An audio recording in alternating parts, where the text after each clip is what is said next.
You've been doing it all along. Every thought, every emotion, every breath you take, and it's not just happening inside you. It's happening to the field around you. What most people don't realize is that they're already manipulating energy. They're just doing it unconsciously, scattered, unfocused, unaware. And when you're unaware, the results feel random, chaotic, unpredictable. But the moment you become aware, the moment you realize that the so-called external world is just a mirror reflecting the vibrations you broadcast, that's when life begins to shift in a way that seems almost supernatural. Here's the truth most people are missing. You're not separate from the energy you want to influence. You're submerged in it. You are an extension of the very field you're trying to shape, and that field, it's listening to you. Not to your words, not to your effort, but to your state. This is the subconscious connection. This is the invisible current running underneath everything you think, say, and do. Pause for a second. Think about the last time something happened in your life that felt like a coincidence, a perfectly timed encounter, an opportunity appearing out of nowhere, or a moment when you just knew what was about to happen. Those weren't accidents, they were quantum events, ripples in the field responding to the frequencies you were emitting, whether you realized it or not. But here's where it gets even more fascinating. It's not your conscious mind doing the heavy lifting. It's your subconscious. Your subconscious doesn't care what you say you want. It responds to what you actually believe, what you consistently feel, and what you habitually expect. That's why affirmations without emotional backing often fail. That's why visualizations with doubt underneath collapse. Because the subconscious connection is the back door to the field. And until you unlock that door, you're just decorating the front porch. Quantum events are not magic tricks. They are the result of interactions between your inner world and the quantum fabric of reality. Think about it like this. Your thoughts send out signals, your emotions magnetize those signals, and your subconscious alignment determines the clarity of the transmission.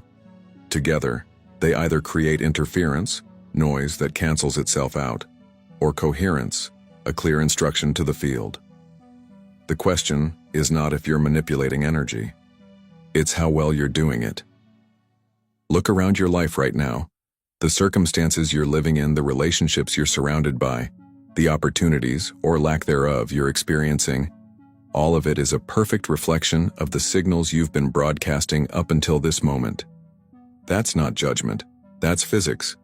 And once you understand that, you stop blaming random chance. You stop thinking you're a victim of fate. You begin to understand that you've been shaping your reality all along, just without the manual. But here's where most people freeze. They assume this means they have to micromanage every thought, every feeling, every action. That's exhausting. That's not how the field works. The key is not to control every wave of your mind. The key is to create a dominant signal so strong, so consistent, that the occasional negative thought or moment of doubt doesn't matter. You become the lighthouse, not the flickering candle. And here's the deeper layer.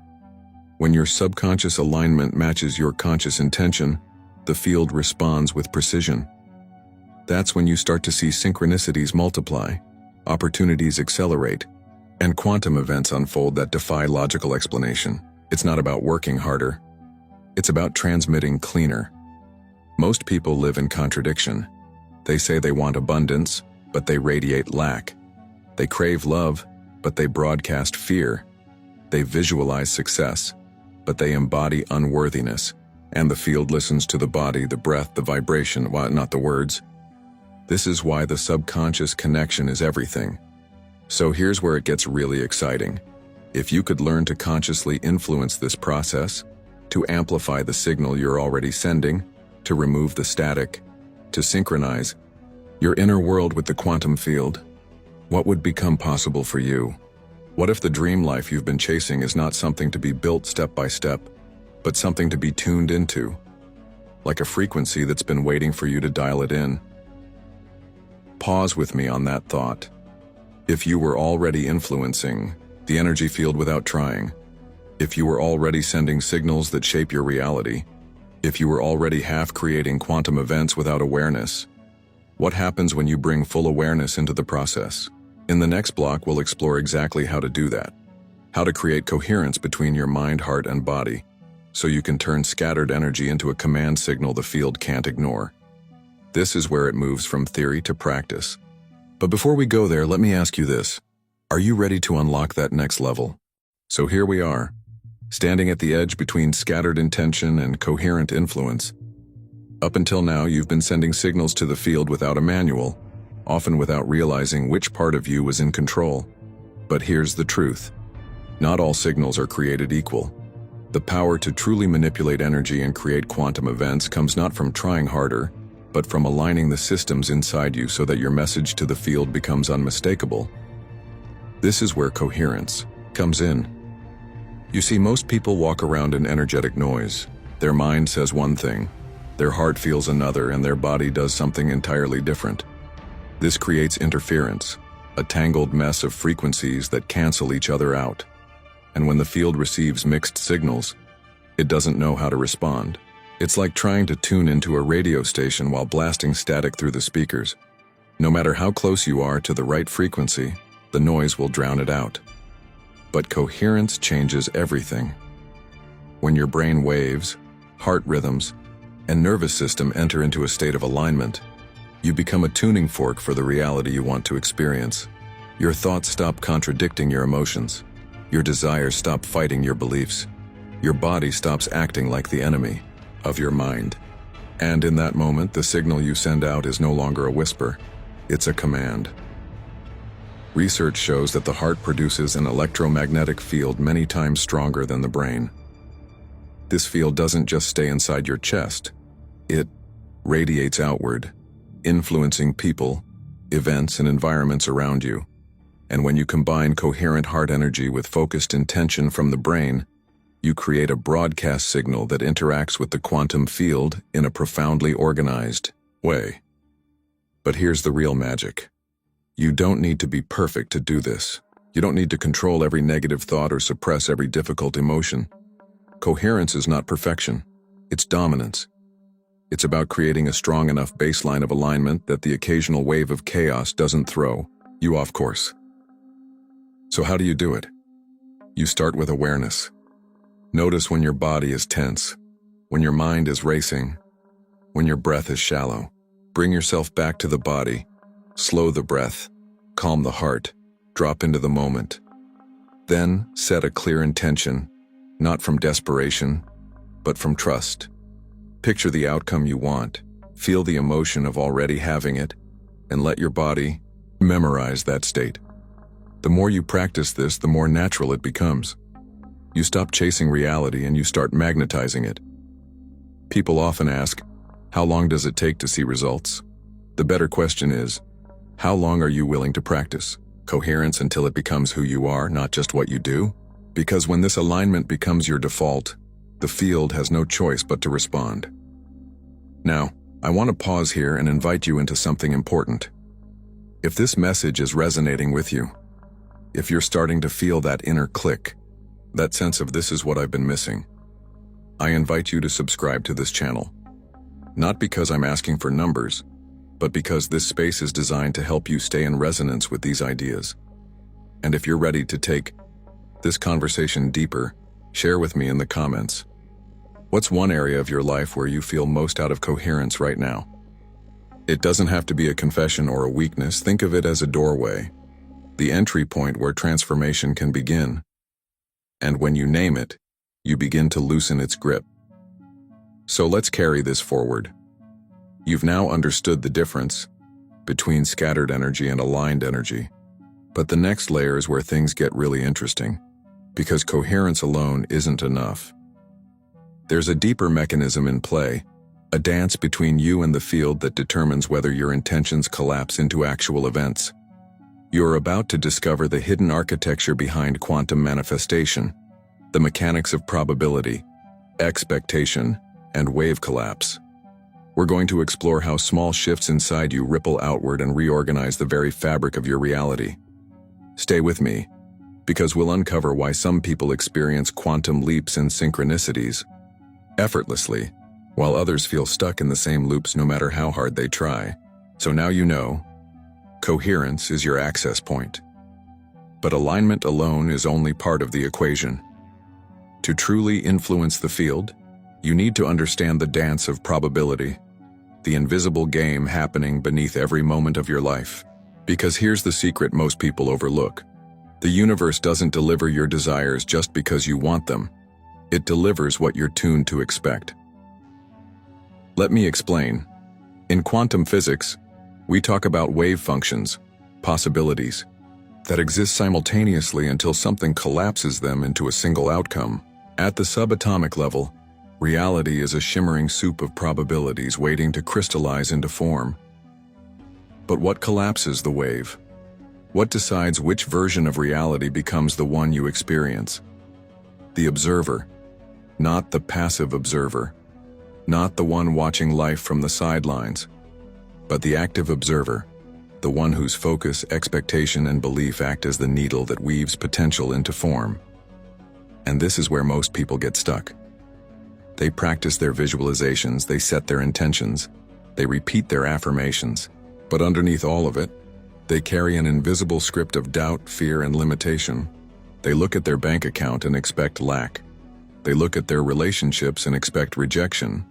They look at their body and expect failure. And so the field obliges. Not because it's punishing them, but because it's responding to the dominant signal. Your conscious mind can say, "I'm abundant," but if your subconscious is running the program, "There's never enough." The field listens to the deeper broadcast. This is why so many people feel stuck, even when they're doing all the right things. They're trying to override the subconscious with surface-level rituals, without addressing the core expectation shaping their field. Here's where the real magic begins. When you start aligning not just your thoughts, but your beliefs and assumptions, you begin to shift probabilities in the quantum field. Tiny changes in how you hold yourself, how you think, how you feel. These are the levers that tip reality in your favor. You don't have to overhaul your life overnight. You just have to create enough momentum that the wave function begins to tilt toward your desired outcome. Imagine you're walking through a hallway lined with doors. Each door represents a possible version of the next moment, the next day, the next chapter. You don't open all of them. You open the one you expect to open, and that expectation is shaped by your dominant state, your subconscious story, your felt sense of possibility. This is why people who shift internally often experience sudden, unexpected external changes. They've altered the baseline probability, and the universe has no choice but to reorganize itself to match. But here's the catch. Expectation isn't something you can fake. You can't chant "I'm wealthy" while secretly feeling terrified of your bills and expect the field to reward you. The field isn't fooled by words. It listens to vibration. So the real work becomes softening the grip of limiting assumptions, loosening the knots of resistance, and gradually training your body, mind, and heart to hold a new baseline of possibility.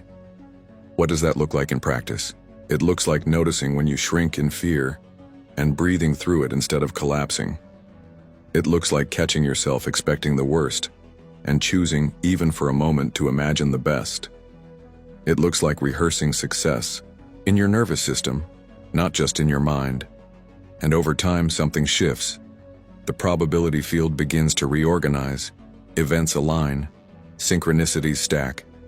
Doors you didn't even know existed swing open, not because you forced the universe into submission, but because you became a clear enough signal for the version of reality you wanted to live. Now, let's pause here.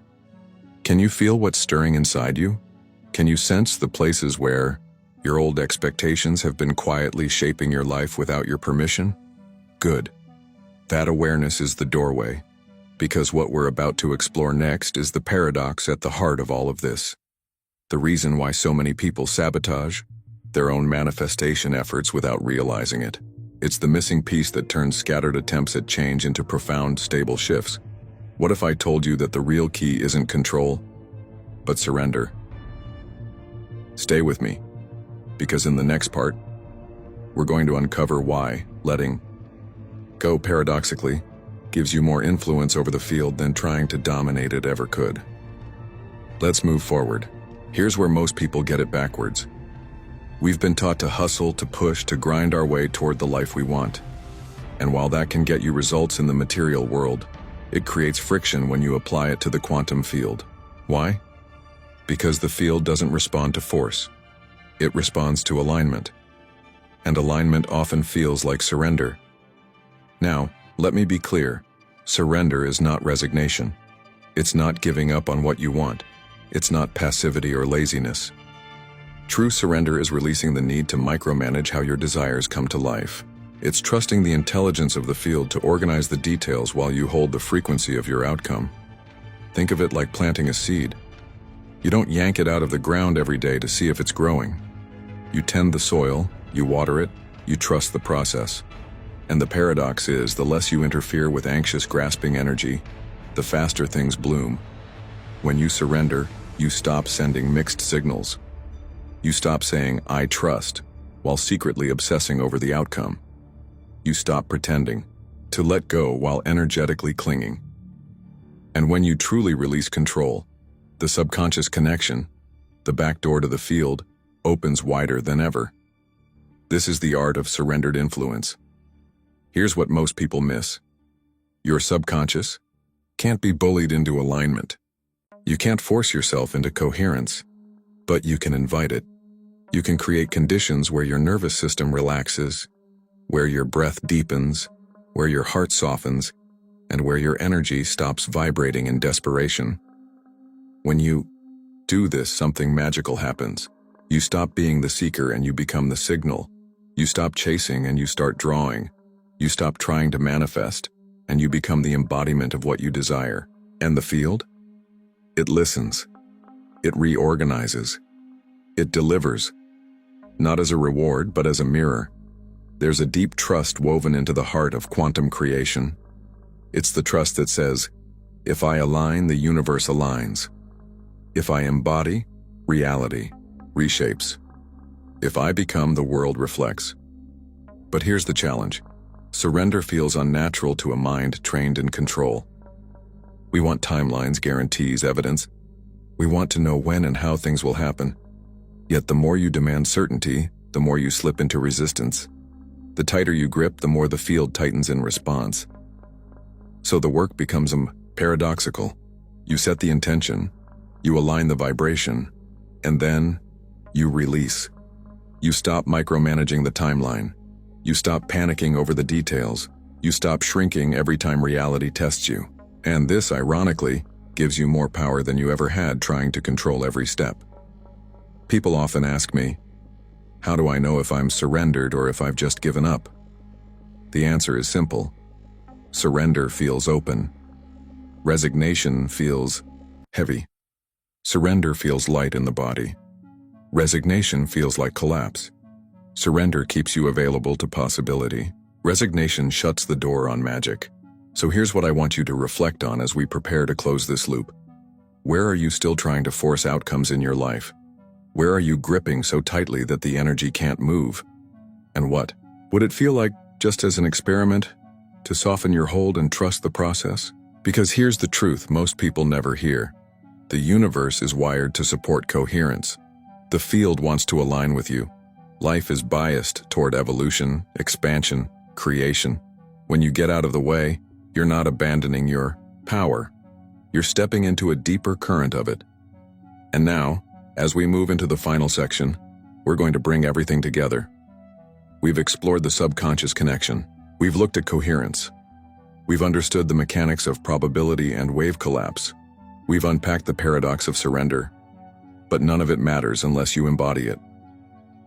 In the next section, we'll explore what it means to live as the signal, not just occasionally, not just when you're meditating or visualizing, but as your default state. This is where you stop trying to create quantum events and start becoming the quantum event. We're almost there. Are you ready to integrate all of this into the way you move through life? Let's continue. Now you understand. You're not here to learn how to control energy. You're here to become it, because energy responds to energy. The field responds to signal. And quantum events? They don't come to those who chase. They come to those who match. When you walk through life as the signal, embodied, coherent, surrendered, the field doesn't hesitate. It organizes itself around you. Circumstances rearrange, timelines shift, people enter, doors open. Not because you forced it, not because you earned it, but because you finally stopped pretending to be separate from the current that has always been flowing through you.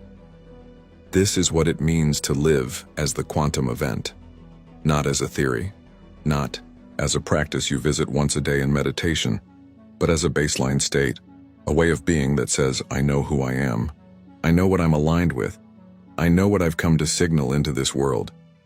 You stop second-guessing. You stop asking for permission. You stop waiting for proof before you believe.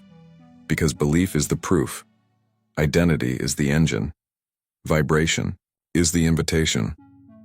You don't create from lack. You don't visualize from fear. You don't manifest from maybe. You radiate. And what you radiate becomes inevitable. Let's ground this for a moment. Living as the signal doesn't mean you never wobble. It doesn't mean you never feel doubt, frustration, sadness. It means those states don't dominate anymore. They don't define your vibration. They pass through, but they don't take root. You know who you are beneath them, and that's what the field responds to. Think of yourself like a lighthouse. It doesn't chase ships. It just stands tall, anchored, in its own frequency, pulsing a signal through the storm. That's your job, that's the practice. Not to control the waves, but to become the steady light in the middle of them. When you live this way, something changes. People around you feel it. They don't know why, but they feel safer near you. Inspired, activated, opportunities start to arrive out of nowhere. Synchronicities become daily. The right words come to you at the right time. You'll begin to sense that life is responding to you, not reacting, not resisting, not withholding, but listening and reflecting back the energy you now carry, and you'll realize something even more powerful. You've always been this, you just forgot. You forgot that your subconscious is not a storage unit of trauma. It's a broadcast tower of vibration. You forgot that coherence isn't just a nice concept. It's the switch that turns your reality on. You forgot that letting go isn't giving up. It's stepping aside so the field can do what it already knows how to do. You forgot that. Your very presence is a signal. And now you remember, so what happens now? Now, you walk differently. You breathe differently. You speak as someone who's not asking for reality to change, but inviting it into alignment with what's already true. You no longer try to become something. You remember that you already are it. The field doesn't need your effort. It needs your signal. And if you take nothing else from this video, let it be this. The version of you that lives the life you dream of is not somewhere else. It's not in the future. It's not on the other side of endless healing or hustling or earning. That version is in the field, right now, entangled with you, waiting for you to stop pretending you're not already connected. So the real question becomes, will you choose to tune to it, fully, unapologetically, and consistently, until it becomes the most natural thing in the world? Because when you do, the quantum responds. Drop a word in the comments that describes your next shift. It can be trust, flow, release, or anything that feels right. Your word becomes part of your signal, and if this touched you, hit subscribe. Let's keep growing together. Remember this, you are not here to chase change. You are here to become it. And the moment you do, the universe moves with you.